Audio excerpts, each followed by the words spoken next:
मूल्य पर खरीदी जाती है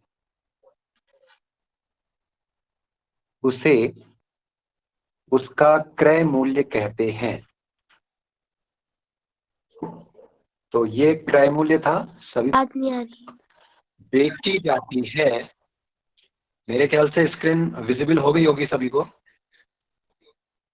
विक्रय मूल्य कोई भी वस्तु जिस मूल्य पर बेची जाती है उसे उस वस्तु का विक्रय मूल्य कहते हैं। यानी विक्रय मूल्य के लिए हमने कहा कि कोई भी आइटम है, कोई भी ऑब्जेक्ट आपके पास में है, उसको हम जिस मूल्य पर बेचते हैं उसे हम उस वस्तु का विक्रय मूल्य कहते हैं। यानी कि बेचना मतलब विक्रय मूल्य और खरीदना मतलब क्रय मूल्य। इसमें हमने दो चीजों पे और बात की थी कि अगर क्रय मूल्य और विक्रय मूल्य में जब हम उनकी तुलना करते हैं तो क्रय मूल्य और विक्रय मूल्य में जो भी चीज आपके पास में बड़ी या छोटी है उससे हमें पता लगता है कि हमें लाभ हो रहा है या फिर हानि हो रही है। तो लाभ हमें कब होगा, तो लिखिएगा लाभ यानी प्रॉफिट, यदि किसी वस्तु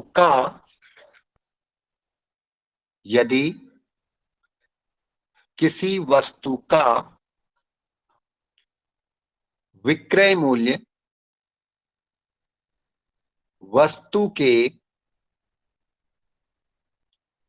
क्रय मूल्य से अधिक होता है।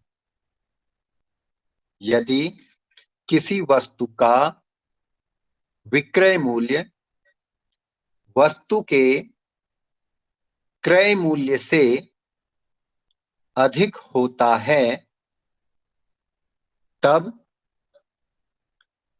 इस स्थिति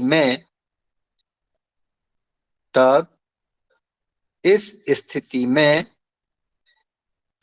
वस्तु को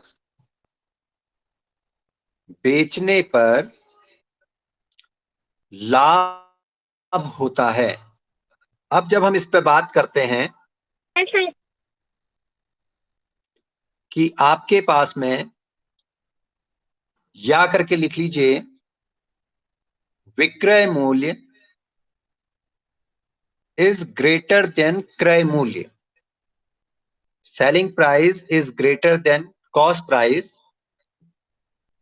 तब लाभ होगा। हमने परसों आपसे बात की थी कि एक पेन अगर हमने 20 रुपए में खरीदा तो वस्तु का, उस पेन का क्रय मूल्य कॉस्ट प्राइस जो है आपके पास में 20 रुपीज हो गया। और जब हम उस वस्तु को, उस पेन को जब बेचते हैं तो हमने उसको 25 रुपीज में बेचा तो वो उस पेन का विक्रय हो गया। और जब क्रय मूल्य विक्रय मूल्य से छोटा होता है, यानी 20 रुपए में हमने बेचा था, खरीदा था और 25 रुपए में हमने उस पेन को बेच दिया, तो हमारे पास में जो विक्रय मूल्य है, बेचा गया मूल्य है, वो अधिक है क्रय मूल्य से। तो इस स्थिति में हमको लाभ होगा। तो तब लाभ बराबर आपके पास में होता है सूत्र। अब सूत्र लिख लीजिए, लाभ बराबर विक्रय मूल्य बेच दिया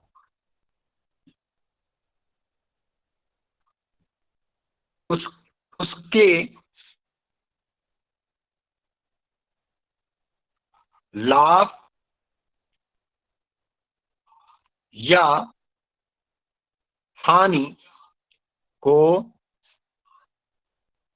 ज्ञात कीजिए।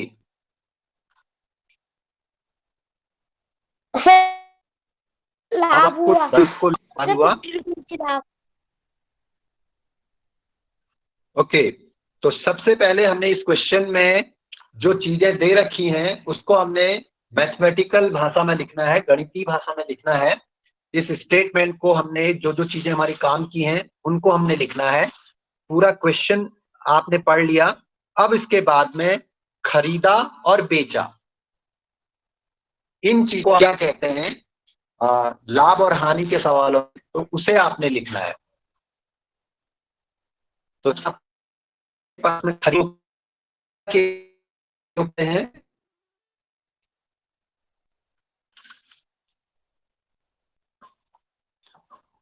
क्रय मूल्य, तो आप लिखेंगे क्रय मूल्य बराबर ₹500, और बेचने के लिए आप वर्ड यूज करते हैं विक्रय मूल्य। विक्रय मूल्य बराबर ₹550।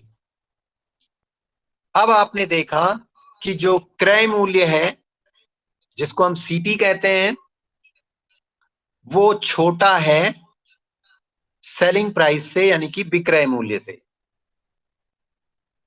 क्रय मूल्य छोटा है विक्रय मूल्य से, और या हम ये कह सकते हैं कि विक्रय मूल्य बड़ा है क्रय मूल्य से, तो इसलिए हमको यहां पे हो गया लाभ। अब उसने कहा है कि उनका लाभ या हानि निकालिए, तो एक ही चीज होगी, या तो लाभ होगा उसको या फिर हानि होगी।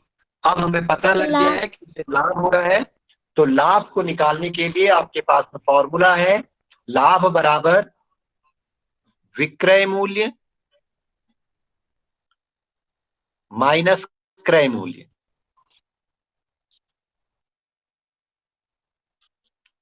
ये आपने लिखा। अब आपने विक्रय मूल्य की जगह पे विक्रय मूल्य लिख देना है। विक्रय मूल्य आपके पास में ₹550, और क्रय मूल्य आपके पास में है माइनस करके ₹500। तो मैंने रुपीस को बाहर ले लिया, और जो आपके पास में 550 और 500 है उसको ब्रैकेट के अंदर में रख लिया, यानी कि रुपीस दोनों के लिए आपके पास में यहां आ गया। तो रुपीस आपके पास में कितना हो गया, 0 से 0 सब्ट्रैक्ट किया तो 0, 5 में से 0 को सब्ट्रैक्ट किया तो 5, और 5 में से 0 को सब्ट्रैक्ट किया तो 0।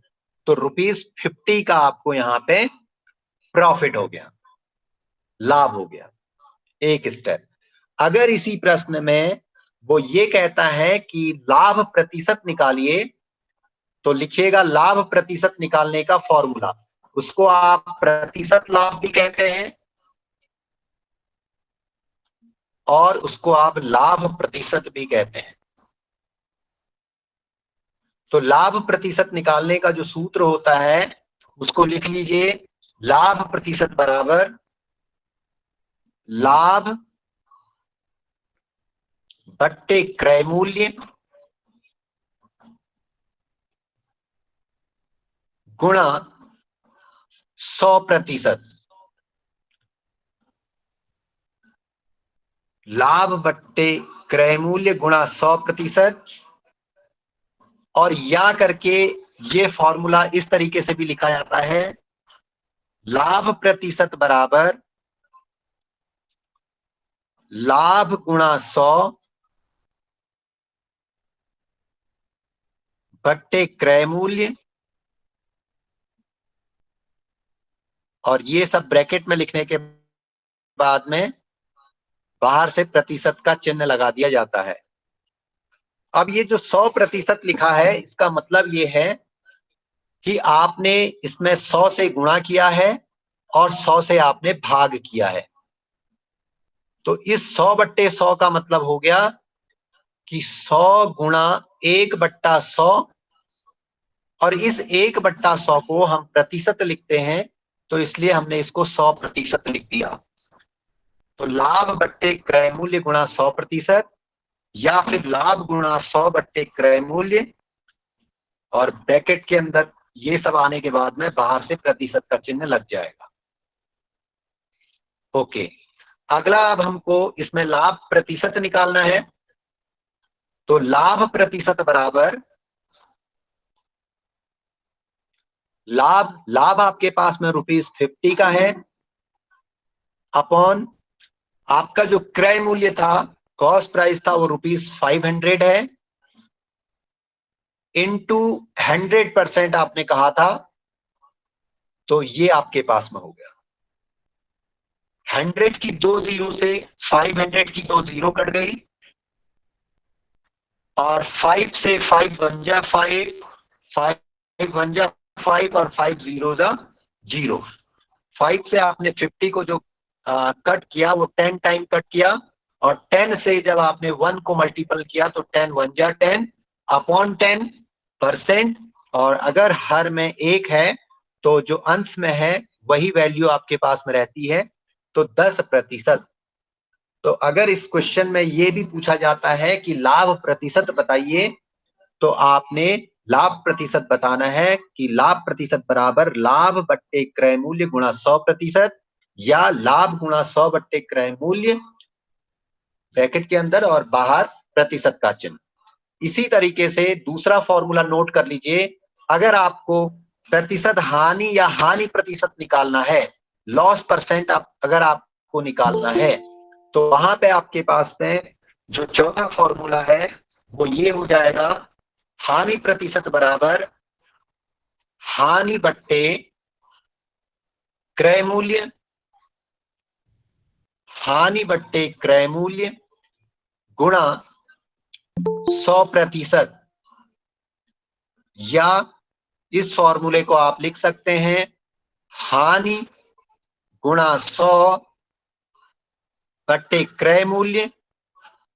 ये सब आपके पास में ब्रैकेट के अंदर रहेगा, और बाहर से आप प्रतिशत का चिन्ह लगा देंगे। और आपको बताया कि क्यों आप यहाँ पे 100% लिख रहे हैं। किसी भी भिन्न में अगर आप गुणा करेंगे तो अंश और हर में सेम नंबर से गुणा करेंगे, भाग करेंगे तो सेम नंबर से आपने भाग करना है। तो ये आपके पास में हानि प्रतिशत निकालने का फॉर्मूला हो गया। ओके, एक क्वेश्चन और मैं आप लोगों को नोट करा देता हूं, तो हमारा हानि प्रतिशत से भी संबंधित सवाल निकल जाएगा। तो लिखिएगा नेक्स्ट क्वेश्चन, क्वेश्चन नंबर 2। किसी वस्तु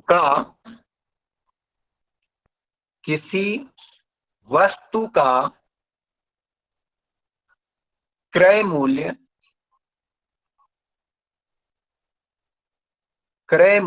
रुपया 250 है, रुपीज 250, और विक्रय मूल्य रुपीज 200 है। तो लाभ या बताइए।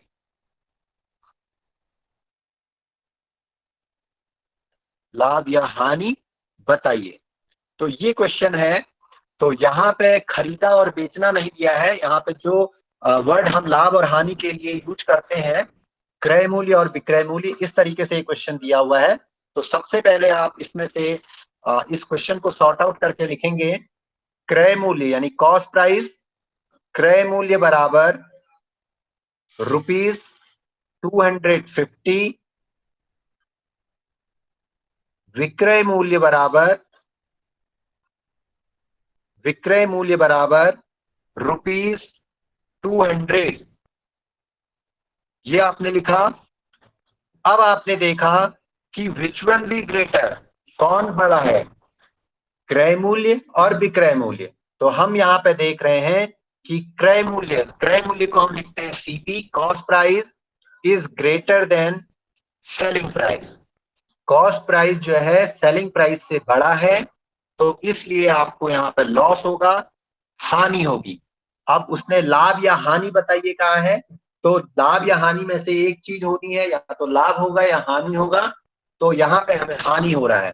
तो हानि बराबर क्या होता है, हानि यानी जो भी चीज आपके पास में बड़ी है उसमें से छोटी चीज को हमने घटा देना है, तो यानी क्रय मूल्य माइनस विक्रय मूल्य। तो ये आपके पास में हानि का सूत्र है। तो हानि बराबर क्रय मूल्य माइनस विक्रय मूल्य। तो क्रय मूल्य माइनस विक्रय मूल्य आपने किया।